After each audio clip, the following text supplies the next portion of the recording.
皆さんこんばんは。フォーラム8プレゼンツ、玉木のスポーツジャーナリズムの時間がやってまいりました。MC のスポーツライター、小崎です。このチャンネルはスポーツ文化評論家、玉木正之が送る既存メディアとは異なる視点で、スポーツの真の問題点を取り上げ考える番組です。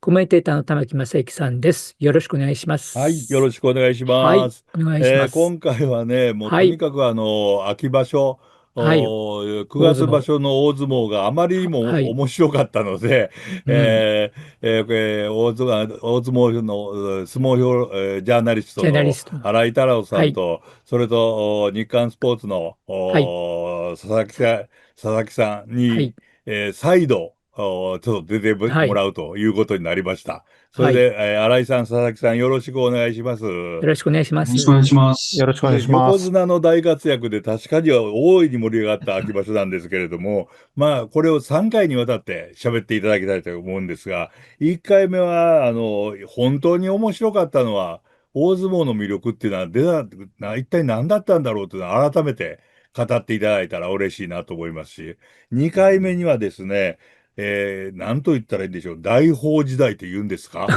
大野大ほ、里と、お、豊昇お、龍、王鵬時代ですか？王鵬時大鵬。代ですか？王鵬時代という言葉もあるんですけれども、本当にそれは到来したのかということと、ちょっと豊昇龍のが横綱としてどうかななんていうことも思ったりもしましたんで、横綱っていうのはどうあるべきかっていうのを2回目で喋ってもらいたいと思ってます。そして3回目には、何と言っても青錦ですね。青うん、錦、すごいですね。もう、幕内入ってから11勝4敗続けてうますよん、ね。こんな力士初めてなんで、ウクライナ出身初の横綱は誕生するのかどうかっていうのを3回目に思い切り喋っていただきたいと思います。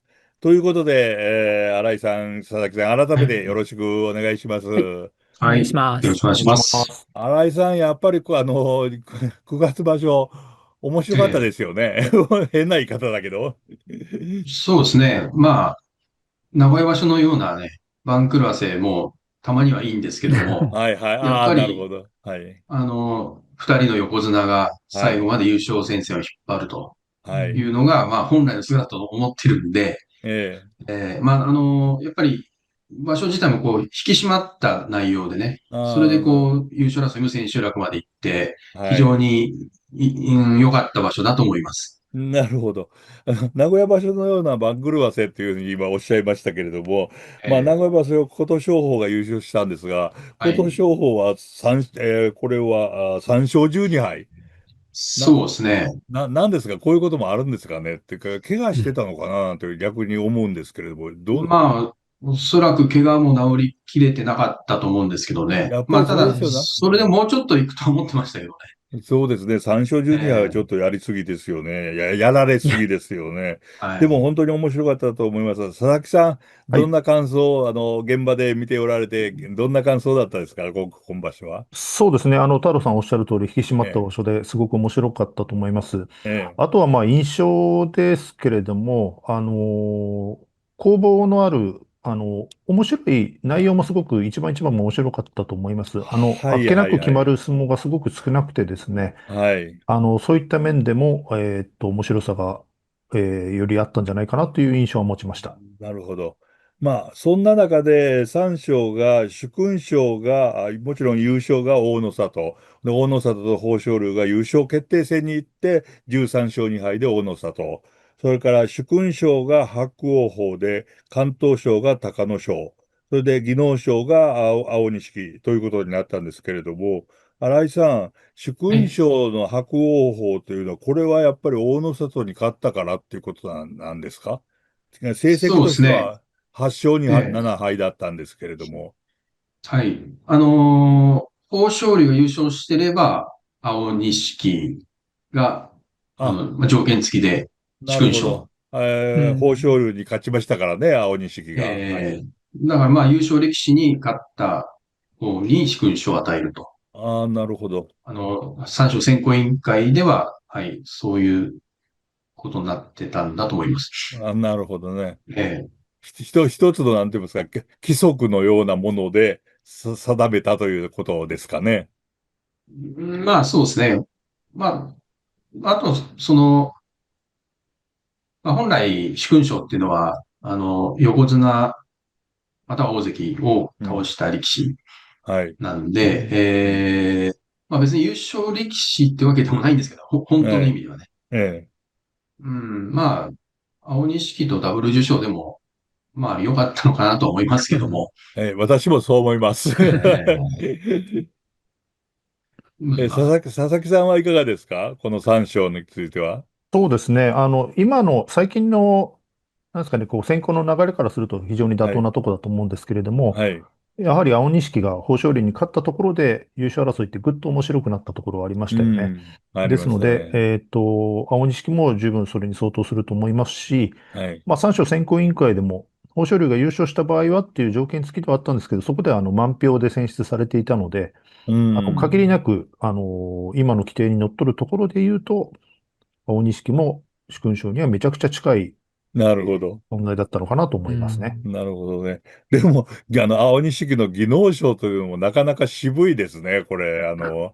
まあ、彼のその決まり手を見ていたら、その渡し込みであるとか、内無双であるとか、そういうことを見ていたら技能賞に値するのは十分理解できるんですけれども、何か、ちょっと違うような気もするんですけど、新井さんどうですか？もうちょっと大きな、なんていうか、雇用力士が取るとは言いませんけれども、技能賞はえもうちょっと、そういう感じの人が取った方がいいような気がするんですが。そうですね。僕隆の勝が技能賞でね、はい。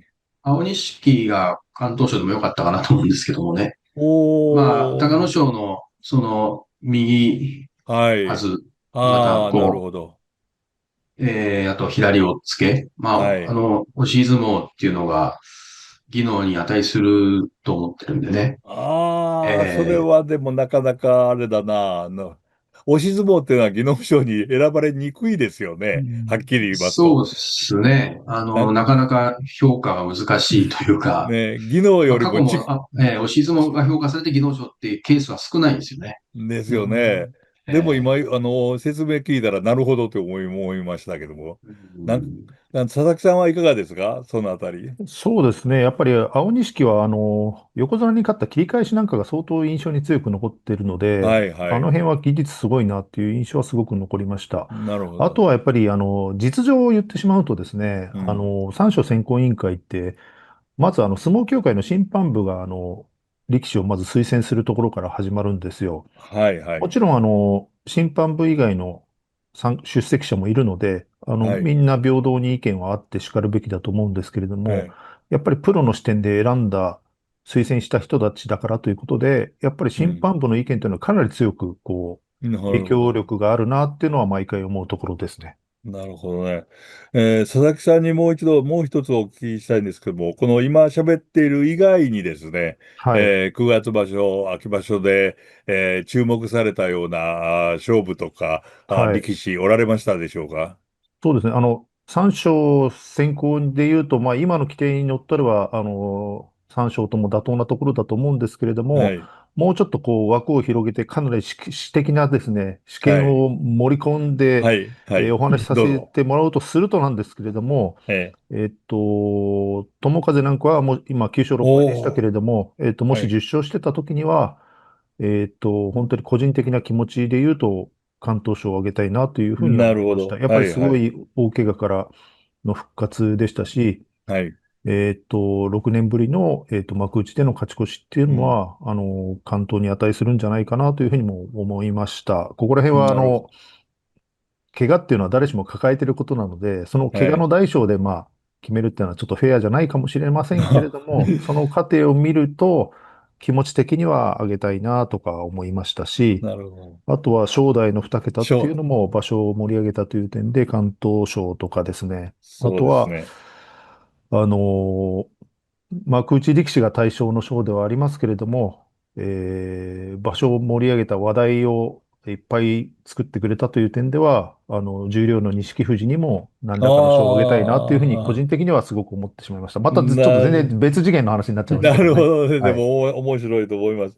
ただ、私は正代と、それから友風の名前が出たときに言おうと思ってたんですけれども、あの、でも新井さん、大相撲もカムバック賞っていうのでつけた方がいいんじゃないですか。3賞ではなくて4賞にして。そうですね。まあ、プロ野球ではありますからね。はい、ありますカムバック賞。よね。カムバック賞。大相撲も、毎場所やる必要はないんですけど、ああ、はい、は特にい。こう復活してきた力士にはあげたい気持ちもありますけどね。ありますね。あと正代はなんでみこんな強くなったんですか？まあ、ノンプレッシャーの時は強いんですよね、やっぱね。ああ、なるほど。えあー精神的なで、ものですか？友風で言うと、はい。あの9勝のうち6番叩き込みなんですよ。やっおー。ぱ、友風の叩き込みっていう叩き込み。のは、僕は、技量に値すると思ってああ、いて、なるほどね。まあ、相手の首根っこを押さえつけてはい。ガッと手前に引く。まあ、そはい。の前に相手を押して、上体を起こしてから、相手の首根っこにはい。手を持ってって手前に引はい。くっていうね。はい。非常にテクニカルな面があるんで、なるほど。あと、なんか、友風の話によると、うん。小学生から小中高大と、一回も叩きで怒られたことはないと。あはははで、日体な、大の時は、はい。斉藤監督、まあ名将なんですけども、はい。まあ叩きはどんどんやれと。稽古場でもやれと。おー。で、おー。稽古場で友風の叩きを残せれば、試はい。合でも叩きは食わないからっていうんで、ああ、なるほど。稽古場からでもどんどんやれって言って、うん。彼は一度も、で、あとプロ行って、小車部屋、師はい。匠は元琴風さんですけども、はい、はい。小車さんからも、いや、叩きで怒られたことは一度もないと。おー。なるで、ほどね。まあ、叩きが技能賞に値するかどうかっていうのは、全く市民権を得られてなくて、いやいや、さっきの押し相え撲と同じような話で、えこれなるほど、これは、そういうのは、えこれだけ決めるんですから、はいはい。もうちょっとね、技術として認められるべきだと思うんですよね。ただ、叩くとね、また叩きました。それは悪かったですねっていうような負け方をする力士が結構いるじゃないですか。引いてしまったとかって、呼び込んでしまった、叩いてしまったって。大野里なんかもありますよね。悪い癖が出ましたっていうような。そうです。ああいうね、呼び込む叩きとまたはい。違いますからね。なるほどね。で、決める叩く前に、叩き。うん。必ず相手を押し込んで、相手の状態を起こしてますから、はい。結果が叩き込みであって、その前段階があるんで、そなるほど。の流れも、加味してはい。評価した方がいいんじゃないかなと思うんですよね。なるほどね。うえーん、今の中で、ちょっと話に出ていない、力士で、ちょっとお聞きしたいのは、大関、佐々木さん、琴桜ですよね。小桜。琴桜が豊昇龍に勝ったのも盛り上げたところがありますよね。ただ、残念ながらなんか踏ん張りで腰を痛めたそうなんですけれども、琴桜の力量っていうのがよくわからないんですけど、いずれ横綱になる力士だったんではないかと思いながらも何かちょっともたついていると。これはどのあたりに今いるんでしょうね。この琴風の位置というか地位というか。そうですね。豊昇龍の一番はすごく場所を盛り上げた、すごくはい。キーになった一番だと思います。あそこでちょっとはい。膝が入っちゃって、膝痛めた感じなんですよね。膝をね。はいはいはい。膝ですね。はい。ただ、そうですか。今年に入ってからの、不振というか、まあ、勝ち越してはいるんですけれども、はい。いまいち成績上がらないっていうのは、やっぱり膝なり腰なりがやっぱ万全ではなかったっていうところうが、あまり本ん。人が言わないので、わはい。からないところではあるんですけれども、まあ、なるほど。師匠とか、部屋付きの親方の話によるとですけれども、やっぱうん。り体が万全ではなかったというところなので、まあ、うん。今回残念ながら怪我してしまったんですけれども、はい。体が万全に戻れば、もちろん優勝経験者ですし、はい。まだまだ上を狙える、本来の実力はあると思ってます。実際今場所も、うん。序盤6日目までは、5勝1敗できてますから、ええ、復活したかなっていう兆しがそう見えたところそうそう。だったので、本当にはい。もったいない怪我だったなというふうに思ってますね。ああ、なるほどね。はい、よくわかりました。新井さん、そうしたら、はい。この今場所、もうまだ他に、名前の出てない力士で注目したい力士、どうでしょう。王鵬なんかいかがですか？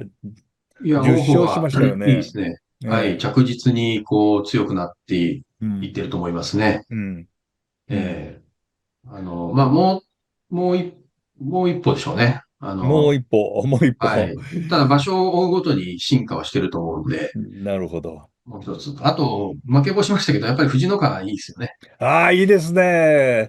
え京都出身ですから、私も応援して、若い狩りの時から応援してるんですけれども、ええあんなに気持ちのいい、なんとか取り口っていうのは、あの小兵で真正面からぶつかるっていうのは、なかなか、なんて言いますか、スカッとするやり方ですね。負け越しましたけど。そうですね。もう常に全力で、100、120%は仕切るような、言うた、ああいう相撲はやっぱりお客さんのね、共感を呼びますよね。いや、共感呼びますね。本当また裏ねえ。とは違うなんか魅力というのか、そういうもそうですね。のを感じはい。ますね。なるほど。ええね佐々木さんいかがですか、藤戸川は。いや、素晴らしいと思いますね。ね本当に負け越したの残念ですけれども、え、相撲内容、特に勝った相撲なんかは素晴らしかったですし、はいはい。まあ、これ指標になかなか現れないところではありますけれども、え顧客満足度でいうところで言うと、え。相当高いんじゃないかと思っております。やっぱ見に行った人たちが本当見てよかったなっていうか、心にこう、なんかこう、胸打つような相撲を取るんではい。すよね。そうですね。これもやっぱり本場所中、まあ父親である元大碇の久保戸山親方にももう一回、はい。聞いたんですけれども、ええ。やっぱなぜ心を打つのかっていうことを聞いたところ、やっうん。ぱり小さい体で全力尽くして、うん。なんとかして勝とうという、その、うん。けれん味のない相撲というのは、うん。素晴らしい力士だなっていうことで、声援も日に日にこう大きくなってますし、はい。名前もそうです。だいぶ売れてきたのは、いいことだなと思ってます。ただ本当に、なるほど。あれは、あの体であれだけ酷使してやると、本当に怪我とか体のケアはい。とか、もうこっちが心配になっちゃうぐらいですね。うん。でも、大相撲で顧客満足度という言葉を初めて聞きまして、すごく私も納得してしまいましたけれども、なるほど、素晴らしい力士ですね。それじゃあ、それ以外に、幕内以外で注目したい力士があったですかっていうのを最後に聞いて、この番組の、締めにしたいと思うんですが、新井さんいかがですか？はい。幕内以外ではどうでしょまあ、個人的には、新十両の西の龍う？が、ああ、まあ、西の14枚目ギリギリのとこで勝ち越して、はい。まあ、関取維持できたんですけども、はい。まあ、彼の面構えといいですね、まあ、う心意気といいん。ですね、うん。ちょっと昔敵の力士なんですよね。おー、で、おー、朝乃山に勝ったんですけども、うん。勝った時、まあ、当然元大関に勝ったってことで記者がはい。わっと囲むんですけども、はい。その時の、こう、そっけない対応っていうのが、まあ、記者としてはちょっとあれなんですけども、一人の力士としては、ああ、すごい、よくやったっていもう、最後、もういいですかって自分からこう切り上げてっう、て、おー、全然笑顔がなかったっていうね。おー、生意気なやつですね。いや、いいでまあ、す。いいですね。僕はああいうあ力士が好きなんで。あ、なるほどね。えいいですね。それ、佐々木さんはいかがでしょう？幕内会ではないか、誰か。そうですね。今、はい。太郎さんおっしゃったんですけども、ええ、西の龍、毎回そんな感じの対応なんですよ。だけはど、メディアもみんなやっぱり分かってるので、あ。あ、なるほど。みんな対応っていうのは、ぶっきらぼうだけれども、すごく好意的に受け止めていたんですよ。おー、だから、はいはい。決してもうメディアに対していっぱいコメントを残してくれるから僕ら嬉しいというのとはまたちょっと違ってですね、はい。そこら辺の心意気については、十分ですね、そっけないけれども伝わるものがすごくありましあた。僕もはい。すごく、見てて気持ちが良かったですね、その時。なるほど。いいはい。ですね。力士、日本の相撲でやっぱりなかなか面白そうだな。はい。今、貴景勝関が、引退されて、あんなに喋る人だったのか、あんなに面白く喋る人だったのか、あんなに解説が上手い人だったのかっていうのをもうびっくりしているぐらいなんですけれども、西野龍もそういう感じの方になるのかもしれないですね。いや、西野龍は多分、引退してもあんま喋れないと思いますよ。ああ、そうですか。貴景勝関はでも、解説者としても見事ですね。そうですね。はい。もね、のすごく上手だと思います。上手ですね。はい。あとは先ほどという、申し上げましたけはい、れども、はい、はい。錦富士がやっぱり、すごく、大健闘だったと思います。これは、あ、えっはい、と、青森県出身の幕内はい。力士が、142年途絶えてないわけなんですけれども、お武尊ー、富士が、今場所全休したことによっ全球、はて、い、このままだと来場所、青森県出身の幕内力士いなくなっちゃう危機を、錦富士が、重量3枚目ですけども、はい。11勝を挙げたことによっあ、て、もちろん番付発表を待たなければいけないんですけはい。れども、幕内に戻るのも確実ということで、青森なるほど。県の歴史を守ったっていうのは、すごおー、い立派なことで、相当なプレッシャーを突然背負わされながらも、見事なえ戦いぶりだったなというふうに感じてます。ああ、それは知らなかったですけど、面白いですね。青森県といえばもう、相撲の、名力士の海のさ、なんとか、素晴らしいところで、それこそ、青錦の師匠もそうですから、青森県の力士が途絶えない、国内の力士が途絶えないっていうのは、すごいことだと思いました。というようなことで、第1回目は進みますが、新井さんよろしいですか？結構で。はい。は第い。2回目では、横綱のことを思い切り喋っていただきたいと思いますんで、またよろしくお願いします。どうはい。も、第1よろしくお願いし回目、ます。ありがとうございました。はい。ありがとうございました。ありがとうございました。はい。皆さんご覧いただきありがとうございました。次回のフォーラム8プレゼンツ、玉木のスポーツジャーナリズムは、今週のテーマ、横綱大活躍の秋場所から大相撲の未来を語るのエピソード2、王鵬時代は到来したのか、横綱のあるべき姿を考えてみようです。引き続き新井さんと佐々木さんと共にお送りします。それでは皆さん次のエピソードでお会いしましょう。さようなら。